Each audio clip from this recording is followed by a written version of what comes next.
Ini adalah Redmi Note 12 Pro 5G. Ya, ini sangat menarik sekali karena kemampuannya, fiturnya, SoC-nya udah baru Dimensity 1080 5G. Layarnya POLED 120Hz. Kameranya udah flagship banget, IMX766. Sebentar, apakah ini saatnya kita bilang mending Xiaomi lagi? Atau yang ini mungkin mending Redmi?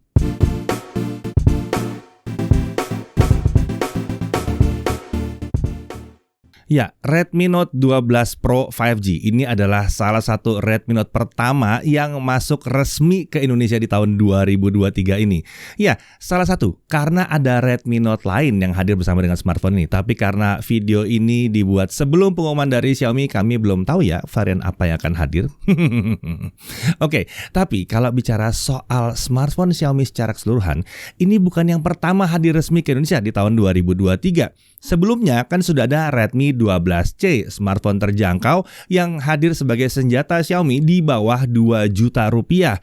Kita udah rilis videonya juga ya, tanya satu ini. Kalian nggak tahu ada video itu yang Redmi 12C?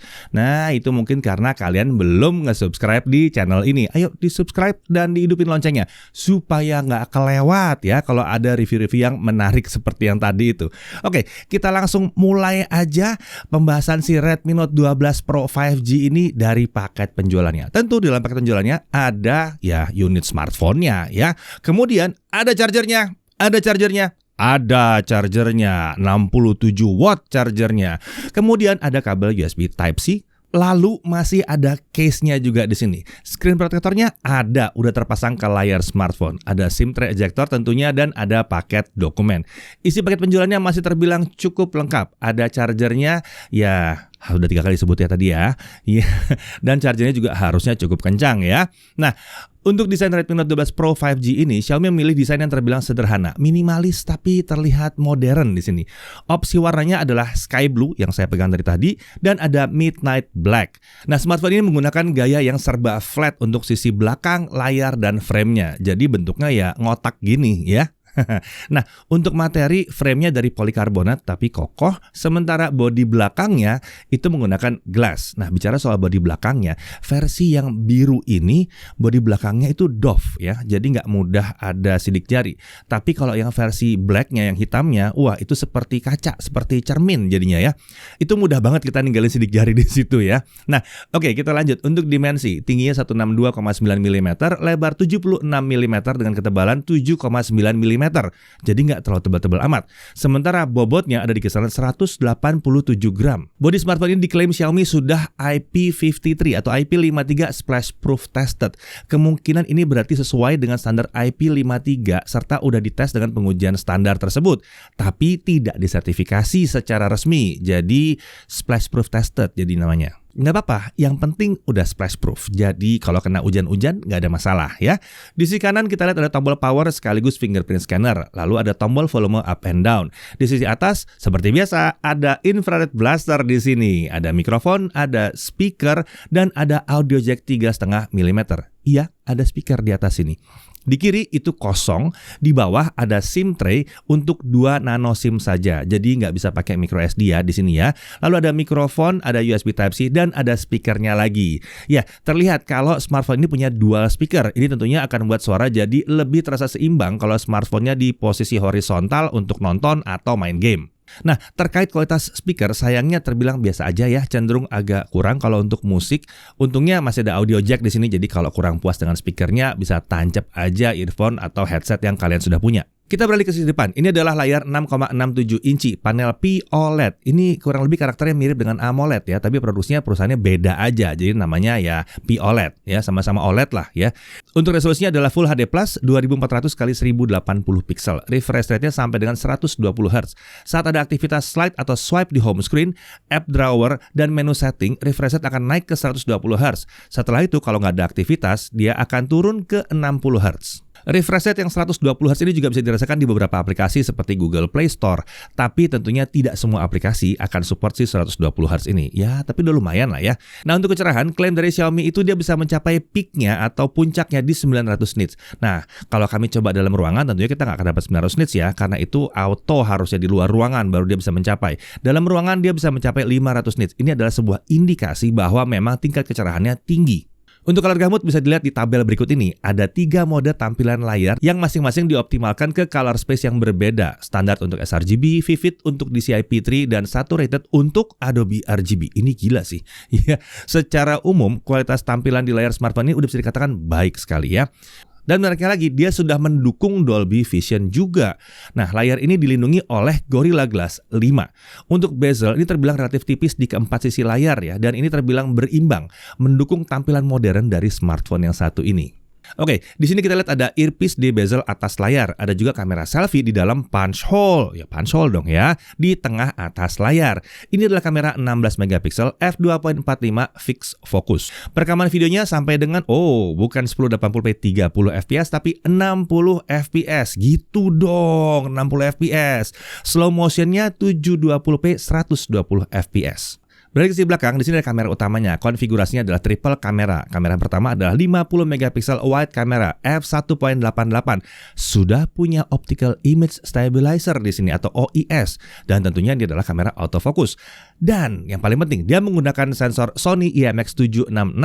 Sensor yang sampai sekarang masih terbilang salah satu yang terbaik dan masih banyak dipakai oleh smartphone kelas atas juga. Kamera ini menghasilkan foto 12,5 megapiksel dengan 4-in-1 pixel binning ya. Lalu ada juga kamera 8 megapiksel ultra wide. Yes, masih ada ultra wide-nya di harga segini. Bukaannya f2.2, field of view-nya adalah 119 derajat.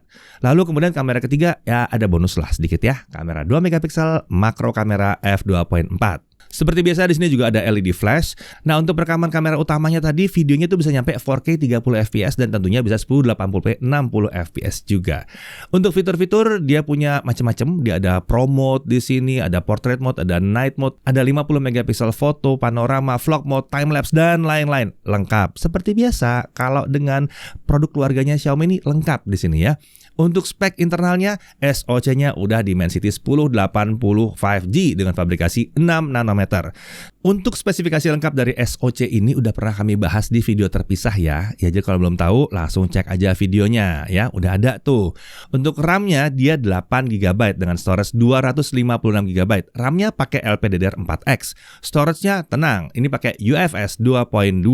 Smartphone ini tidak mendukung penggunaan microSD ya, tapi untuk opsi storage-nya udah besar sih 256.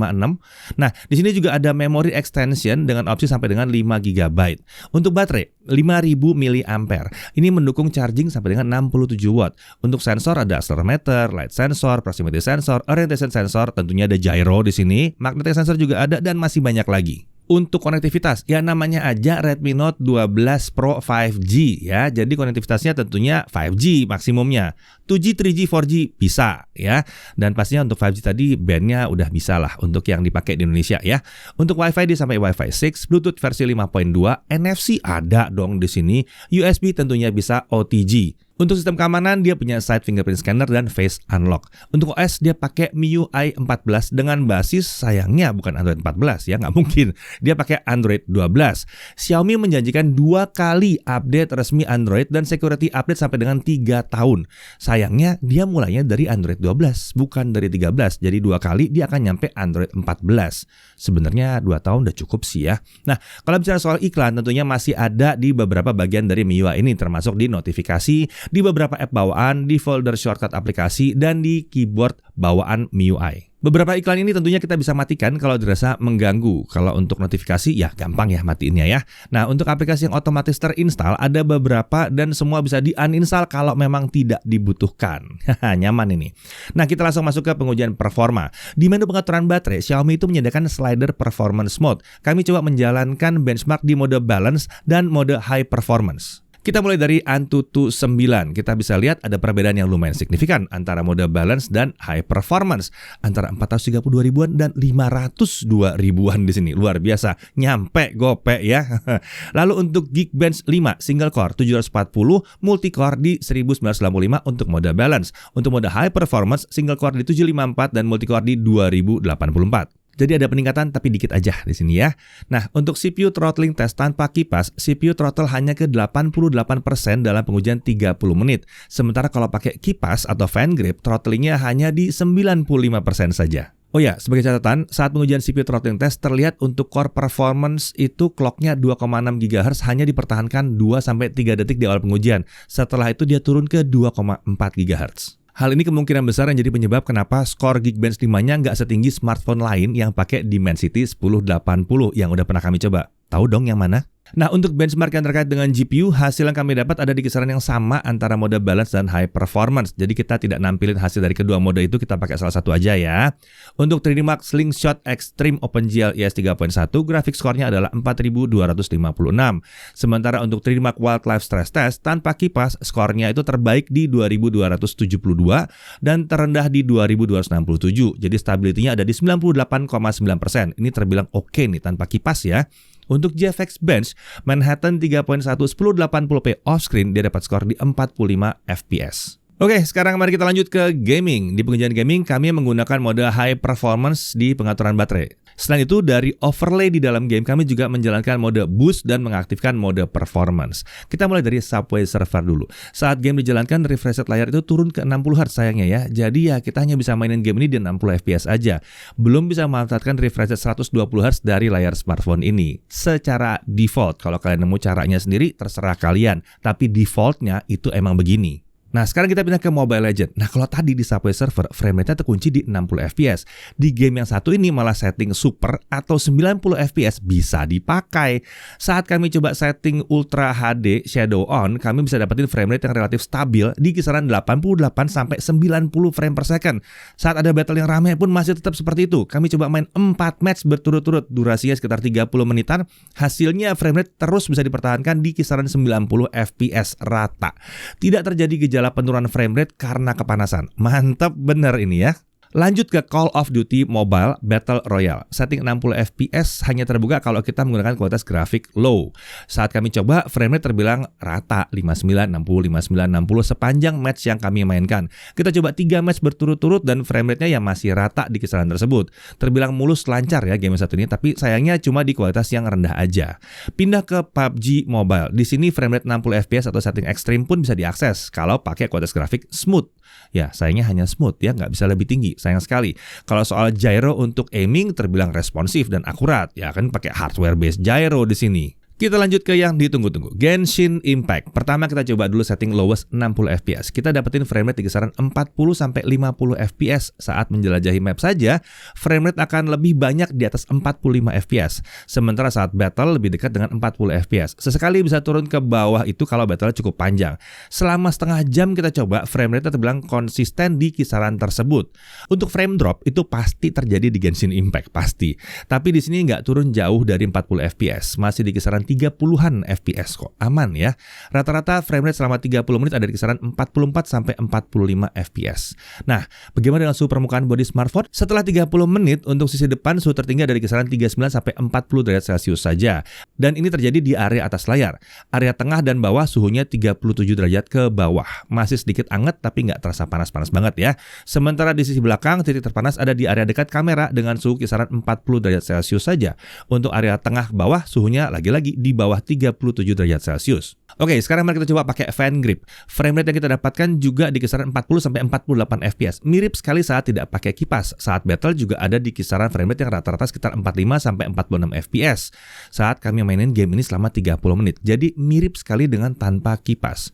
Oke, sekarang kita naikin lagi ya. Kita coba setting highest 60 fps. Di setting ini kita coba langsung pakai fan grip aja deh ya.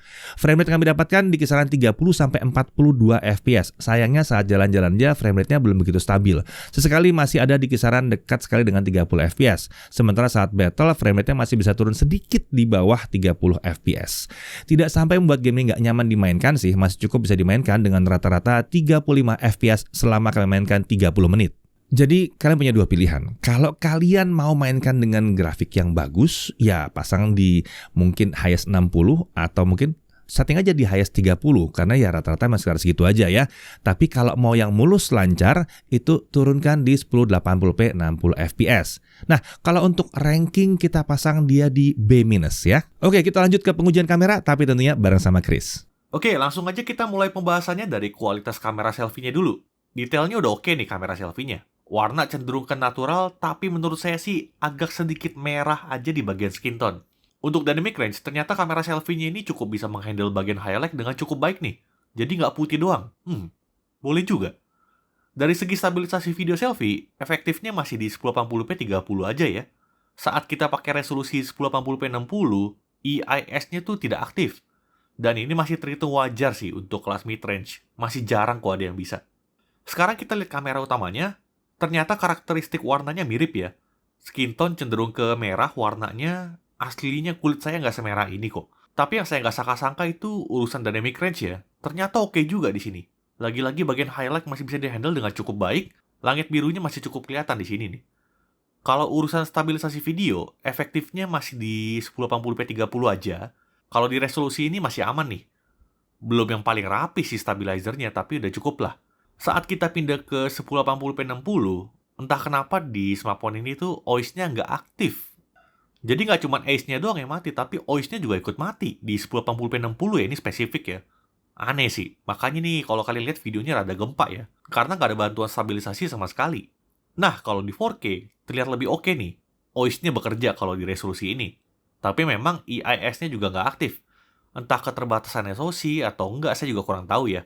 Tapi paling nggak dengan adanya OIS ini, di 4K-nya cukup membantu lah. Nggak separah saat di 1080p 60 tadi. Untuk kamera ultrawide-nya seperti ini, lagi-lagi kalau urusan dynamic range-nya terbilang oke di sini ya. Cukup konsisten nih. Ditambah warna dihasilkan juga nggak semerah kamera utamanya. Overall saya lebih suka dari segi warna, tapi detail memang tidak sebaik kamera utamanya ya. Dari segi stabilisasi ultrawide nggak ada masalah, videonya stabil dan cukup rapi juga stabilizernya. Kalau resolusi memang ultrawide-nya ini mentok di 1080p 30 aja. Untuk slow motion saya juga coba. Kualitas gambarnya sih biasa aja ya, tapi paling nggak kita bisa pilih resolusi dan frame rate di sini. Kita bisa pilih mau 1080p 120 fps atau 720p 240 fps. Kedua opsi ini untuk real slow-mo ya tentunya. Untuk hasil suara dari mikrofonnya, menurut saya Redmi Note 12 Pro ini udah lumayan oke nih. Belum yang terbaik sih memang, tapi paling nggak suaranya nggak cempreng. Ini saya kasih pembanding deh dengan smartphone sebelah, saya sebut aja smartphone A ya. Dan mari kita lihat kemampuan mikrofonnya. Yang lagi kalian dengar sekarang adalah suara dari mikrofonnya smartphone A. Smartphone A ini adalah... Lanjut ke kondisi low light, kamera selfie-nya seperti ini. Gambar yang dihasilkan masih terhitung terang, detail masih dapat, noise-nya juga minim. Untuk kelas harganya sih saya cukup salut sama kamera selfie-nya. Kamera utamanya, wah kalau ini sih, urusan sensor memang berperan besar sekali ya. Kalau foto mungkin masih pada bisa pakai trik night mode ya untuk meningkatkan kualitasnya. Tapi kalau video, udah beda cerita ya. Bukan main lah sensor Sony IMX766 yang ada di Redmi Note 12 Pro 5G ini. Good job untuk tim Redmi yang sudah memutuskan pakai sensor sebagus ini untuk kelas mid-range. Kalau kamera ultrawide-nya, sayangnya standar mid-range aja lah ya. Saran saya sih pakai kamera ultrawide-nya pas terang aja. Kurang pas untuk video low light. Untuk urusan foto sih saya nggak banyak komplain, malah saya cukup puas sama hasilnya. Warnanya lebih beres ketimbang videonya. Detailnya juga mantep, tapi memang kualitasnya cukup jomplang ya antara kamera utama sama kamera ultrawide-nya. Untuk kemampuan foto low light-nya luar biasa ya, karena kamera utamanya ini mampu menangkap cahaya dengan baik. Jadi nggak terlalu sering butuh night mode di sini. Kamera selfie-nya juga lumayan banget hasilnya untuk low light. Kalau kamera ultrawide-nya menurut saya sih biasa aja. Masih layak pakai lah hasilnya untuk foto low light. Untuk yang suka nanyain promote, di sini tersedia juga tentunya ya. Untuk foto bisa, untuk video bisa. Dan kamera utamanya bisa, kamera ultrawide-nya juga bisa. Shutter speed-nya dari 1/4000 sampai 30 detik untuk foto, ISO-nya dari 50 sampai 6400.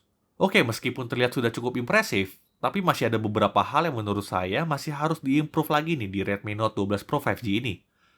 Yang pertama, stabilizer videonya di 1080p 60 dan 4K 30 harusnya sih bisa lebih baik lagi ya.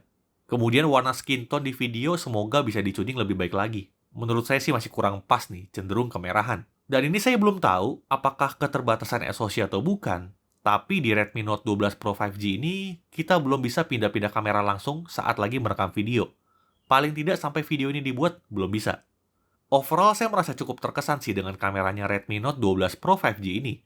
Dibandingkan generasi sebelumnya yang pakai Snapdragon 695, jujur aja sih, ini bumi langit hasilnya. Good job Xiaomi sudah bisa bersaing ketat kali ini, dan apakah sudah waktunya tim mending Xiaomi atau mending Redmi kembali bangkit? Sekian pengujian kameranya Redmi Note 12 Pro 5G. Kita lanjut lagi ke pembahasan berikutnya. Nah, gimana kameranya? Oke, sekarang kita lanjut ke pengujian baterainya. Local video playback 1080p. Dia bisa bertahan selama 19 jam 23 menit. Hasil yang terbilang cukup baik untuk baterai 5000 mAh untuk smartphone dari Xiaomi ya. Nah, untuk YouTube 1080p 30fps non HDR baterai berkurang sekitar 3% untuk streaming selama 30 menit. Mainan TikTok selama 30 menit baterainya berkurang 4%. Nah, untuk Genshin Impact baterainya hanya berkurang 8% saat main game ini disetting lowest 60fps selama setengah jam. Ini cukup irit sih.